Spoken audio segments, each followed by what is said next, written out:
ಮನವಿಯನ್ನ ನಾನು ಸಚಿವರಲ್ಲಿ ಮಾಡ್ತೀನಿ. ಕೊಡ್ತಾ ಇರ್ತಕ್ಕಂಥದ್ದು ಸದುಪಯೋಗ ಆಗ್ಲಿ. ಎಲ್ಲರೂ 100% ಕಡ್ಡಾಯವಾಗಿ ಕಾರ್ಮಿಕರಿಗೆ ಹೆಚ್ಚಿನ ರೀತಿಯಲ್ಲಿ ಸೌಲಭ್ಯಗಳು ತಲುಪಬೇಕು ಅಂತಕ್ಕಂಥ ನೋಂದಾಯಿತ ಕಟ್ಟಡ ಕಾರ್ಮಿಕರಿದ್ರು ಸಹ ಕೇವಲ 300 ಜನಕ್ಕೆ ಮಾತ್ರ ಹಾಕದೆ ಕೇವಲ ಒಂದು ಸ್ಕೂಟರ್ ಚಲಾಯಿಸಿಕೊಂಡು ಹೋಗಿ ಆಕ್ಸಿಡೆಂಟ್ ಆಗಿರ್ತಕ್ಕಂಥ ಪರಿಸ್ಥಿತಿ ಎಷ್ಟೋ ಜನ ವರ್ಷಾನುಗಟ್ಟಲೆ ಇವತ್ತು ಆಸ್ಪತ್ರೆಯಲ್ಲಿ ಮಲಗಿರ್ತಕ್ಕಂಥ ನಾವು ನೋಡಿದೀವಿ.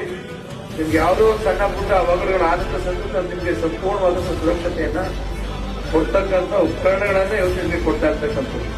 ಆದ್ರಿಂದ ಅದನ್ನೆಲ್ಲ ತಾವು ಸದುಪಯೋಗ ಪಡಿಸ್ಕೊಳ್ತೀನಿ ಅಂತಕ್ಕಂಥ ವಿಶ್ವಾಸವನ್ನ ಅದನ್ನ ಮತ್ತೊಮ್ಮೆ ನಾನು ಹೇಳ್ತಕ್ಕಂಥದ್ದು ಅದು ಉಪಯೋಗಕ್ಕೆ ಬರಬೇಕು, ಉಪಯೋಗಿಸ್ತೀನಿ ಅಂತಕ್ಕಂಥ ಸಂಪೂರ್ಣ ಆಶಾಭಾವನವನ್ನು ವ್ಯಕ್ತಪಡಿಸ್ತಾ